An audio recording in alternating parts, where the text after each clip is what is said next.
Imagine a night so familiar it almost feels like a template. You're sitting at your desk, the last sip of coffee in your cup has already gone cold. Your task list is densely covered with ticks and marks. Today's meetings are done, the report has been submitted, all the messages answered, your study streak is intact, you even squeezed in 2 online lessons. By all logic, you should be able to lie down and rest with a clear conscience. But the moment you actually turn off the lights and lie in bed, a small, unsettling thought quietly surfaces in your mind: what did I actually move forward today? What hurts even more is this: you clearly work harder than many people, you're busier than many people, and yet deep down there is this vague feeling that won't go away. You haven't really moved up, you've just managed not to stop. Maybe you've had these moments too. Your calendar is packed, every slot accounted for, yet you can't clearly say what kind of life structure all this effort is ultimately building for you. Every day you're learning new things, taking notes, drawing mind maps, but whenever you face a real choice or a real decision, you still default to the same old logic you've always used. You look down on lying flat, you despise giving up on yourself. Effort has become the background color of your life, yet you rarely ask yourself, is this drive pushing me toward the future, or just helping me run away from the present? The more tasks, plans, and goals you pile onto yourself, the stronger that inner feeling becomes that something about me is off. When you scroll and see people saying, you need to upgrade your cognition, you nod along furiously. You also know that working hard isn't enough, you need direction and mindset. But when it comes to your own life, what you actually do most is just this: you use the same old way of thinking more and more skillfully. That's the strangest paradox. You think you're upgrading, but in reality you're just patching an old version of your life logic over and over again. You think you're getting out of your comfort zone, but in truth you've only swapped in a few flashier, yet essentially identical ways to stay busy.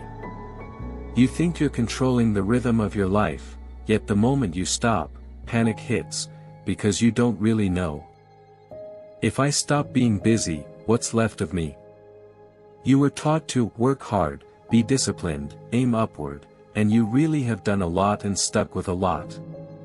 But there's something almost no one ever taught you: effort itself has dimensions. On a low dimension, all you see is, did I do a bit more today? On a higher dimension, the question you have to ask is, have I been using a wrong mental framework to explain the entire world? You can imagine life as a giant map. Low-dimensional thinking only lets you stare at the tiny square right in front of you: today's to-dos, tomorrow's deadline, next month's performance review. As long as that square is stuffed full of tasks, you get a temporary and fake sense of reassurance: I'm moving forward. But you were never really encouraged to take 2 steps back, jump out of that little square, and look down at the map from above. Who chose this path? Who decided this set of standards for success and failure? The rules I currently use to evaluate myself, are they the result of my own clear thinking, or just the default settings that were shoved into me as I grew up? If you've never seriously asked these questions, then no matter how much effort you put in, no matter how packed your schedule is, no matter how impressive your results look, everything may still be pointing toward the same brutal conclusion: you think you're working hard. But you're really just trapped inside a low-dimensional map, turning blind busyness into something that looks like ambition. So the real, ultimate question was probably never, do I need to push myself a bit harder? But rather, this entire way I'm working so hard, could it itself be low-dimensional? Is the game I'm fighting so desperately to win really worth my whole life? If hearing this makes you feel a bit uncomfortable, a bit defensive, yet also a bit curious to keep listening, that's good. It means you're already standing at a fork in the road. One path is to keep betting all your energy on how to try harder. The other is to gather your courage and, starting today, first see clearly what kind of low-dimensional thinking has been trapping you. From here on, this is where we'll depart.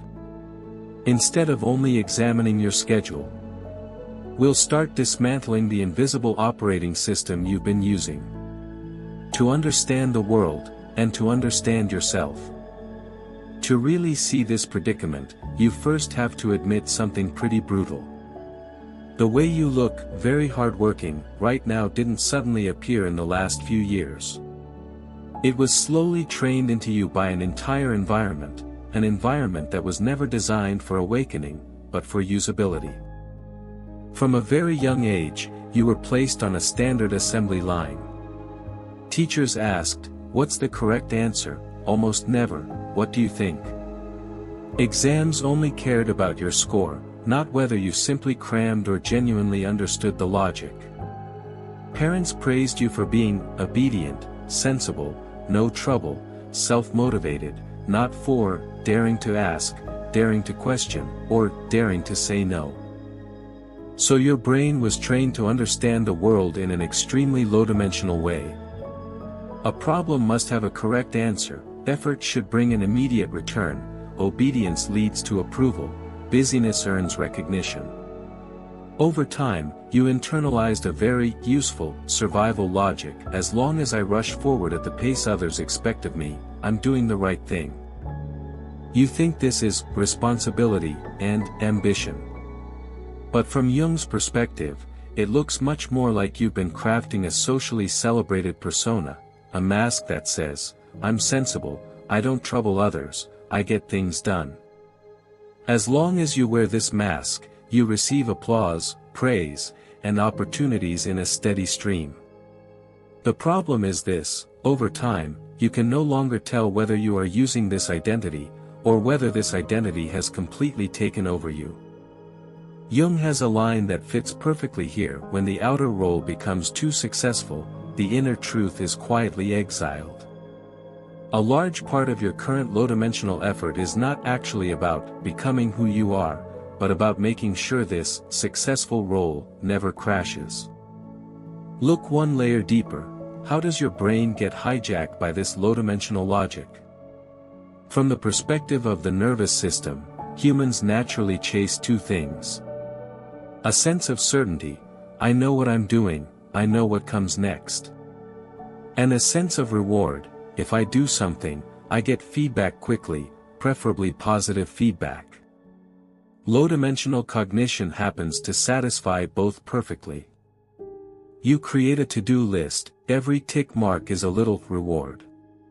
You reply to an email and immediately get thanks, or really appreciate it. You post, "Here's what I learned today," and you receive likes and admiration. These instant responses build a strong dopamine loop in your brain, things that produce visible output right away and can be seen by others, are the things that have value. By contrast, the truly high-dimensional things, like deep thinking that no one asked you to do, an honest review of your life direction, a refusal that might upset someone, or a decision to give up a glamorous but hollow choice, have almost no short-term reward. In the short run, they only bring unease, friction, and doubt. So you slowly become domesticated into a pattern. You'd rather fill your time with fragmented learning than spend 2 quiet hours asking yourself, what am I really doing with my life? You'd rather endlessly optimize the few lines on your resume than admit, I actually don't want to climb this ladder at all. You'd rather complain about your situation while continuing the same old pattern than truly end a relationship that's already broken, or leave a job that has already lost its soul. You think you're trying your best. But on a higher level, what you're really doing is trying your best not to tear up any of the old scripts. Nietzsche once said something to this effect: the deepest form of enslavement is when you believe it is your own choice. Applied here, it means, the most terrifying thing about low-dimensional cognition is not that it forces you. It's that it makes you believe, this is just who I am. This is simply the path I'm meant to take. Go one level further down, and you find cultural narrative. Have you noticed that society pretty much only gives you two labels? Either you're hardworking enough, always busy, driven, disciplined. Or you're not hardworking enough, lazy, unmotivated, lying flat, lacking ambition. Almost no one bothers to distinguish. Are you working hard after consciously choosing your direction? Or are you working hard without ever questioning the direction, just rushing forward by reflex? It's the latter that is classic low-dimensional busy work. From the standpoint of social operation, this kind of person is actually very convenient. They don't ask, why, too much, they mainly ask, how do I do it? They don't question the rules of the game, they just want to win within the rules. They don't stop to reboot the whole system, they only keep installing more plugins. So it's only natural that education, workplaces, and public opinion all tend to reward this efficient, low-maintenance, visibly positive personality. You become like a machine that is constantly upgrading its peripherals and taking on more tasks. But the operating system inside the machine has never truly been replaced. Then you begin to see a strange phenomenon. You're reading more and more books, but very few truly transform the way you judge and decide. You know more and more people, but almost none with whom you can seriously explore the question, who am I? You have more and more options on the table, but the logic by which you choose is almost unchanged from 10 years ago. That's why you feel this hard-to-explain hollowness. Information is increasing, tools are improving, tasks are piling up. But the you who looks at the world is still stuck on the same level. If we use a more brutal but accurate metaphor, your effort is like renovating an old house. You've installed better lights, a bigger TV, a more comfortable sofa.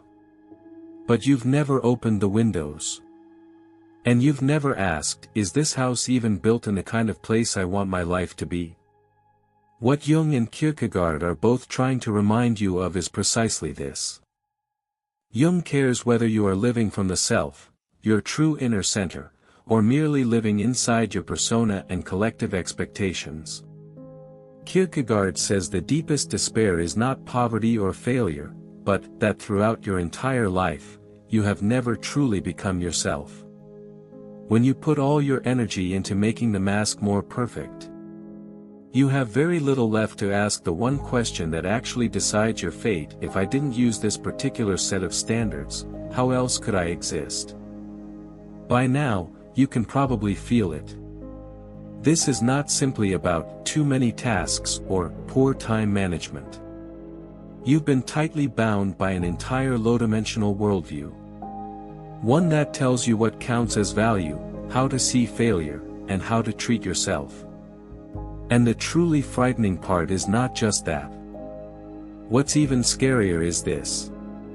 When you live inside this low-dimensional cognition for years on end, it quietly rewrites your emotions, your relationships, and eventually your entire life trajectory. Next, we need to pull the camera back a little. We'll look at what happens to a person who stays busy in a low-dimensional way for 5, 10, 20 years. And how their life is slowly pushed toward a very specific kind of ending. If you stay in this mode of low-dimensional blind busyness for long enough, the first thing that gets quietly rewritten is not your schedule, but your brain. From the perspective of how the brain works, it has several energy-saving settings that sound quite reasonable on the surface. But once they get entangled with low-dimensional cognition, they turn into a pretty terrifying trap. The first is confirmation bias. The more you believe, as long as I work hard enough, everything will get better, the more your brain will selectively notice only the examples where effort seems to pay off a little. A manager casually praises you, you've been doing well lately.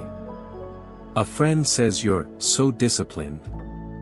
Relatives show you off at family dinners as the model, "Look how good this kid turned out," example. These scattered moments get magnified into proof that you're on the right path. As for the nights of repeated insomnia, the tightness in your chest when you wake up, the growing sense of numbness toward life, your brain files all of that under, "I'm just a bit tired lately, I'll push through." The second is loss aversion. Humans are naturally more afraid of losing something than of not getting something. Once you've invested a lot of time, energy, and self-esteem into a path, even if you vaguely feel something is off, your first instinct is to hesitate. "I've stuck it out for so long, if I admit this road is wrong now, doesn't that mean denying my whole past? I've been in this industry for so many years, do I really start from scratch? Everyone sees me as driven and ambitious, if I suddenly say I don't want this life anymore, won't they think I'm crazy?" The result is simple: the more you've invested in the low dimension, the less courage you have to step out of it. You'd rather continue being blindly busy than face the possibility that you've been playing the wrong game. The third is the rewiring of your reward circuits. Dopamine loves instant feedback. Low-dimensional busywork provides exactly that.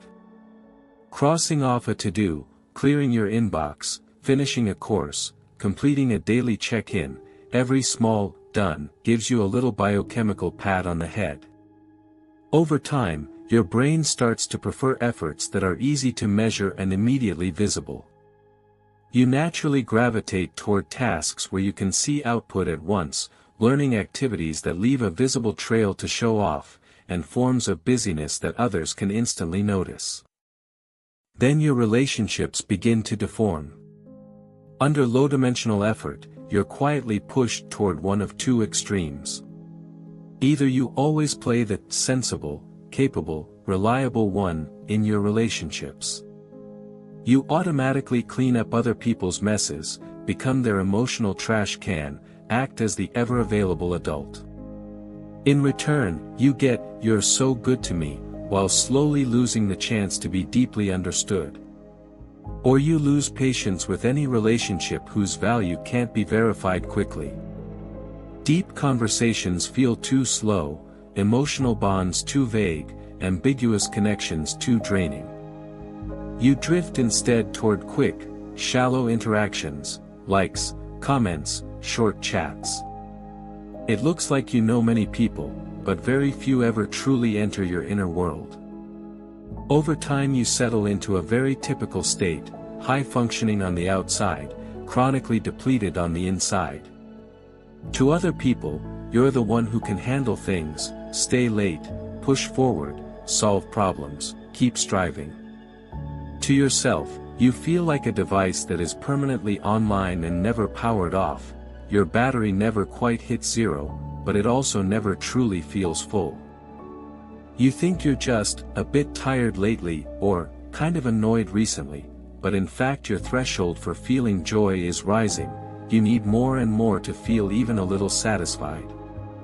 Your tolerance for failure and uncertainty is shrinking. Tiny disruptions make you blame yourself for hours. Your fear of empty space grows stronger. Whenever you slow down, you panic, and in the panic you reach for something, anything, to fill the gap. When these three forces stack together, a subtle but deadly shift begins to happen in your life. You become more and more skilled at how to function like a competent adult, and less practiced at asking, "What kind of person do I actually want to become?" Your emotions are the first to warp. Meanwhile, the behaviors that actually change the trajectory of a life, spending time thinking deeply about a hard question, observing your emotional patterns honestly, making a decision about a toxic relationship, saying no to a job that doesn't fit you, bring almost no short-term reward. They are full of uncertainty and fear. Your brain quietly tags them as high cost, low feedback, do not approach. You think you're following rationality, but in reality you're being pulled along by a reward system that's already been reprogrammed. Low-dimensional busyness makes your social network wider and shallower. Your familiarity with hundreds of people can't compare to the safety of having even one person with whom you can fall apart without needing to explain. The deepest cut lands on your sense of fate. What is a sense of fate? It's the ability to feel, even in the middle of chaos, that my life is unfolding along a direction I myself can respect. People who stay stuck in low-dimensional busywork for years gradually lose this feeling. Every day of your life is filled with things to do. Every year comes with new goals. But when you zoom out over 10 or 20 years, you may find that your career path looks less like a deliberate design and more like a series of times you just followed the opportunity. Your big life decisions tend to focus on minimizing risk and avoiding criticism, rather than maximizing what feels inwardly right. What you call growth is often just a new, more sophisticated skin over the same old anxiety, not a shift into a clearer, freer way of seeing the world. On a societal level, when many people live like this, the collective result is a crowd of adults who look insanely busy and fiercely driven, pouring a whole city's, and a whole generation's, time and energy into rules that almost no one dares to question at the root. Some industries are clearly burning through people's health and dignity, but as long as you still believe, if I endure a bit longer, I'll make it, you'll keep counting your life as part of the cost. Some consumption patterns are obviously amplifying anxiety and emptiness, but as long as you believe, buying in means belonging, and keeping up means being safe, you'll keep paying. Some education and workplace narratives have obviously turned people into spare parts, but as long as you treat being needed as your only source of meaning, you'll actively climb into the machine yourself. It sounds dark, but if you look at reality honestly, it's not really an exaggeration. The system does not need you to wake up, it only needs you to stay busy. What you really need to be wary of is the moment you suddenly realize, I'm not using effort to build my life. I'm using effort to justify a life framework I've never truly examined. If you don't wake up at some point, this path will carry you toward a very typical ending. At 40, you may have a job that looks decent on paper, but you can no longer clearly say what you're holding on for, only that you're too scared to stop. You may have some stable relationships, but find it harder and harder to build true intimacy, because you're so used to wearing the always reliable one mask. You may have earned okay money and bought a socially approved sense of security, yet sitting alone at night, a sentence suddenly slips out in your mind. If this is all my life is going to be, it doesn't really feel worth it. The truly frightening part is not that today you feel tired, busy, or anxious. It's that if you change nothing, if you do absolutely nothing different, this low-dimensional program will keep running quietly for decades. You'll be like a train that never derails, the tracks are straight, the speed is stable, the timetable is precise. The only problem is that no one has ever asked you where this train is actually supposed to go. So the question is not, should I work hard or not? The real question is, are you willing, even just in one small corner of your life, to stop sliding along this default low-dimensional track? If you're starting to feel that pull, then the next crucial step is not to read a few more books or learn a few more tricks, but this. How do you actually begin a rebellion against low-dimensional cognition? This rebellion doesn't mean dropping your responsibilities or abandoning growth. It means learning how to turn growth from a more advanced version of blind busyness into a genuine shift to a new dimension. As for how to begin this rebellion in concrete terms, and what small, immediately doable actions you can take, that's what will unfold next, step by step. Real rebellion is never, forget it, I'm done. It is this: from today on, you stop treating yourself as a hard-working screw in the machine, and start seeing yourself as someone who can rewrite the code. To begin, you need to change your guiding principle, shift from controlling the external world to rewriting your inner narrative. In the low-dimensional mode, all your effort secretly revolves around one question: how can I get the outside world under control a bit more? You try to manage your boss, your family, your opportunities, your risks. You think you're in charge of your life, but in reality you're just constantly responding to other people's demands. The first step of high-dimensional rebellion is to replace that question with these: what story am I using to explain my life? Who am I really, someone who is endlessly demanded, or someone who chooses the rules? Once you no longer treat external reactions as your only reference point, a lot of the ways you keep yourself busy suddenly lose their justification. Instead of asking, will this disappoint other people, you start asking, is this true to the kind of person I want to be? Instead of asking, am I doing enough, you ask, are these things I'm doing actually serving a higher version of me? Instead of asking, can others see how hard I'm working, you ask, can I go to bed tonight without feeling like I spent the whole day acting a role? Rebellion has never been about not working hard. It's about this: I refuse to keep giving my all to a story I do not believe in. What's counterintuitive is that the starting point is not upgrade, but lighten the load. It sounds strange, but it's crucial. The first thing you need to do is not add another course, another book, or another plan. It is to deliberately cut some of the fake efforts that keep you trapped in the low dimension. Here's a simple but sharp exercise: make a fake effort list. Take a sheet of paper and divide it into 2 columns. In the left column, write down the efforts I spend the most time on. For example, staying late to polish slides, binge-watching productivity or learning content, constantly replying to unimportant messages, going through the motions with mechanical study check-ins. In the right column, write, if I stopped doing this for 3 months, what would actually happen in reality? You'll be surprised to find that some things, if you stop doing them, do not make the world collapse. What disappears is not your livelihood, but a bit of your "I'm so driven" sense of safety. Then force yourself to make a deeply uncomfortable decision. This week, deliberately reduce one of those fake efforts by half.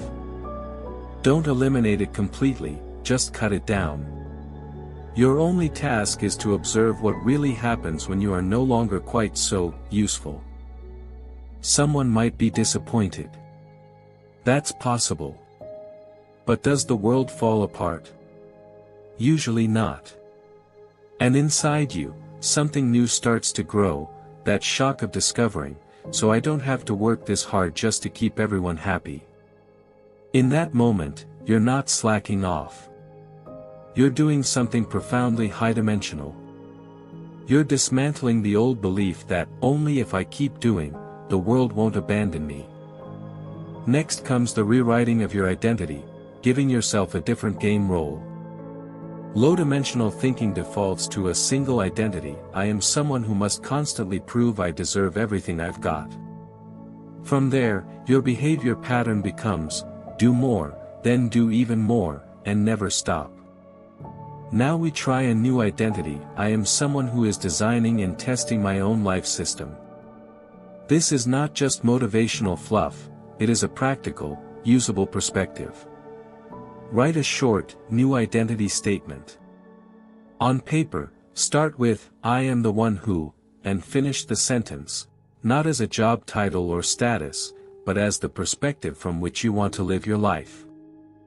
For example, I am the one who asks, why should this be done, before I ask, how do I do it? I am the one who allows myself to be real first, then adjusts to the world's reactions later. I am the one who is willing to admit I took the wrong road, and willing to turn back. Choose a sentence that feels a little scary when you read it, but also a little exciting. Then, for the next week, put this sentence somewhere you'll see it often, on your phone, on your desktop, on your wall. Every night before bed, ask yourself, today, even if only once, where did I act according to this new identity? Maybe it's something small. You refused an unreasonable request for overtime. You didn't accept a meaningless task just to look busy. You said something that scared you but was genuinely how you felt. The size does not matter. What matters is, you are letting identity shape your actions, instead of letting old habits drag you around. Then come a few, high-dimensional experiments you can start right now. Instead of pouring more abstract concepts into your head, you can try 3 small experiments today, each one working simultaneously on your attitude, your behavior, and your inner narrative. The first experiment is 1 hour of not proving yourself. Pick a time you can control, for example, tonight from 9 to 10 p.m. Give yourself a strange assignment. During this hour, whatever you do, it cannot be for the purpose of proving, I'm not useless. You can read, walk, stare into space, or write something. But before you pick up your phone, open your laptop, or start anything at all, ask yourself, if I couldn't post this, if no one would ever see it, if it could not count as evidence of how driven I am, would I still want to do it? If the answer is yes, do it. If the answer is no, don't do it. Even if that means just sitting quietly for 5 minutes. The purpose of this experiment is to let you taste a state you may not have felt for a long time. For one small slice of time, you are not living for being seen, but for what feels right to you. After the hour ends, write down how you felt. Many people feel intense discomfort or irritation the first time they try this. And that is precisely the sign that almost everything you usually do is serving some invisible tribunal. The second experiment is removing tasks instead of adding them. You're used to piling more onto your to-do list. This time, we go in the opposite direction. Tonight, look at your list and do something deliberately destructive. Pick out a few tasks where, if you're honest, doing them won't change the long-term structure of your life at all, and not doing them would only make you feel temporarily uneasy, like you're slipping. Then cross out at least one of them. Don't postpone it, don't move it to another day. Cross it out and tell yourself, I choose not to use this task to prove how hardworking I am. You'll feel a strange lightness. That lightness is what high-dimensional space gives you when you stop using all your time to prove yourself and finally free up some space to become yourself. The third experiment is keeping a high-dimensional question journal. For 7 days in a row, each night write just 1 sentence. Don't write, what did I do today? Write instead, at what moment today did I suddenly realize I was just busy in a low-dimensional way? Maybe it was when you broke your focus just to answer a message that didn't matter. Maybe you sat through a meeting you knew was pointless, just because everyone else was there. Maybe you were so tired you just wanted to lie down, but you forced yourself to finish a course you knew you'd forget the next day. Write down that moment. Then add one more line from a higher dimension. What would I actually want to do there? You don't have to do it perfectly. The act of writing it down already cracks the old program. You'll start to see that the beginning of high-dimensional cognition is not a sudden enlightenment, it is the accumulation of these moments of awareness. You can also use other people's lives as a dimension reference. You don't have to figure everything out alone at the start. You can borrow high-dimensional examples. Think of people, real or historical, who seem to embody something different to you. They may not be the busiest, but they have a stable clarity. They dare to stop or even turn around when everyone else is charging ahead. Their choices often confuse others at first, but when you look back later, they reveal a deeper wholeness. It might be an elder or a friend around you, or a philosopher or thinker you've read. Nietzsche, for instance, was willing to abandon the traditional academic system to walk a lonely path of thought. Marcus Aurelius stood at the center of imperial power and simultaneously used meditations to examine his own inner state over and over. What they share is this: they don't just ask, "Is this useful?" They first ask, "If I do this, what kind of person will I be becoming?" From today on, you can treat that same question as your high-dimensional checkpoint. Before any major decision, this isn't just helping me complete a task. It is training me into a particular kind of being. Which kind?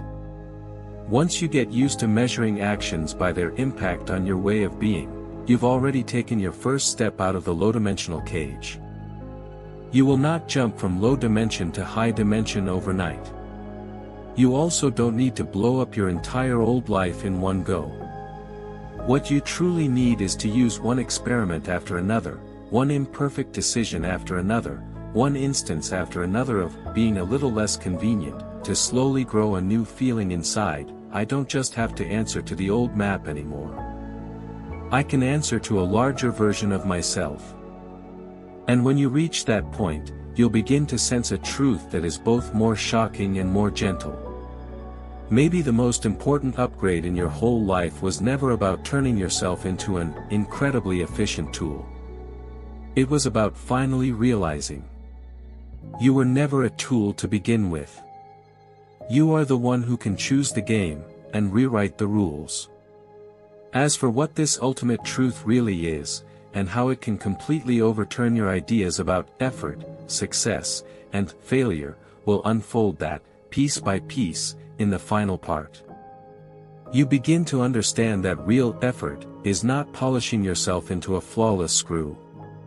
It is dismantling, step by step, the stories that say you are only allowed to be a screw. You might feel afraid and think, if I stop working according to these rules, will I end up with nothing? But have you considered another, even scarier possibility? That you could follow these rules, stay busy for an entire lifetime, and still never have truly had the chance to become yourself. Some kinds of meaningless busyness suddenly lose their appeal, because you no longer need them as camouflage. Desires you never dared to admit begin to surface, because you finally allow yourself to ask, what do I actually want? Certain identities you've been clinging to for dear life start to fall away, because you're no longer willing to trade your soul for a label of excellent in other people's eyes.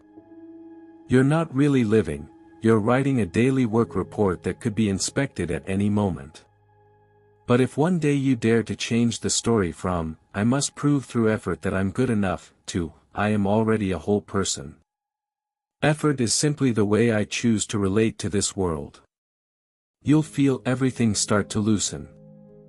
Have you noticed that when you treat your life as something that must be proven, all your choices start to shrink? Work has to be something that looks respectable and is easy for others to understand. Relationships have to be the kind no one will question your judgment about.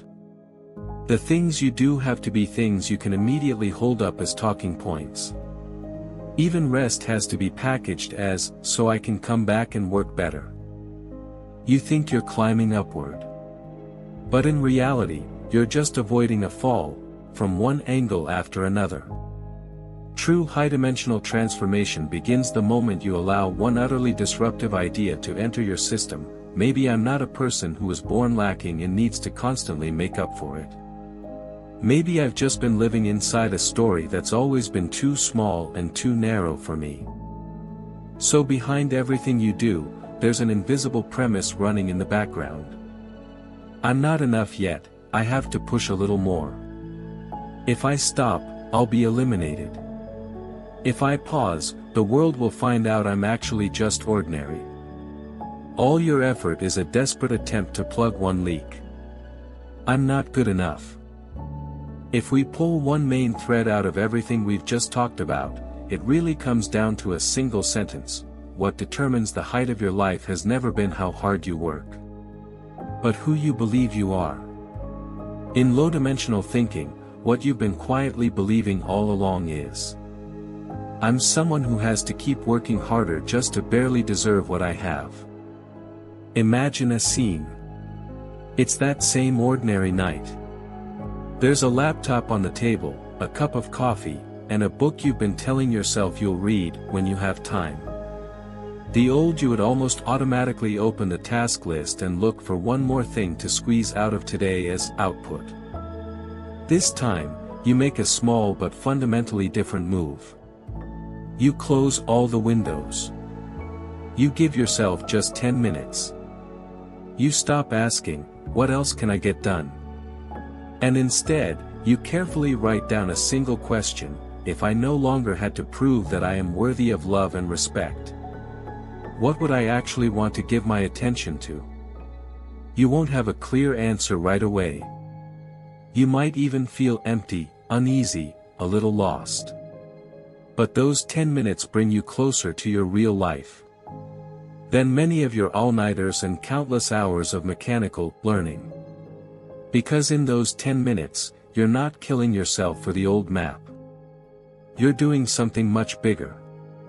You're taking back the right to interpret your own fate.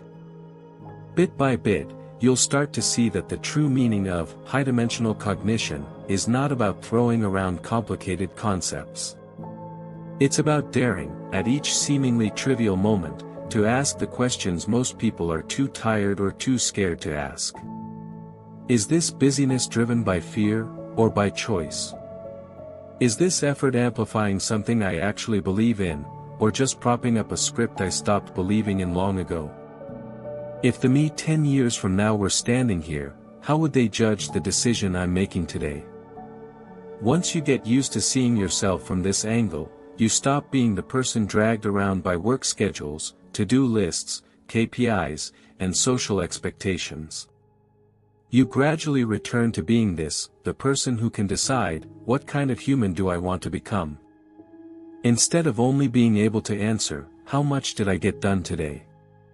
The movie could easily cut to black right here. The frame frozen on you closing your laptop, picking up a pen, and slowly writing the first honest sentence on a blank page. But the real direction of the story is not something I can write for you. It depends on whether, after this video ends, you are willing to use one small but genuine action to prove something, not to me, but to yourself, that you no longer want to stay trapped in low-dimensional busywork. Before you swipe away, I want to invite you to do 3 simple things, quietly, just for yourself. First, write down, what was your most typical episode of blind busyness this year? Which period, when you think back on it now, makes you feel both a little amused and a little heartbroken at how hard you were pushing? Then ask yourself, if I allowed myself to make just one small change, so that next year I have a little less of this blind busyness, what would it be? Maybe it's taking on one less pointless task. Maybe it's finally stepping away from a relationship that only drains you. Maybe it's simply giving yourself 1 hour a week for high-dimensional thinking time. Finally, leave a sentence for that version of you who has been working so hard yet constantly feels not good enough. Write it down not for me, but for the future you who may look back one day and see, from this moment on, you weren't just asking, do I need to work a bit harder? You had started to ask, can I change the entire dimension I'm operating in? If you're willing, we can keep going in the next videos. Keep dismantling the invisible frames. And keep practicing how to read your life again from a higher dimension. Because you were never just someone doomed to run around on a low-dimensional map. You're simply, only now, beginning to realize, you have always had the right to choose a bigger map.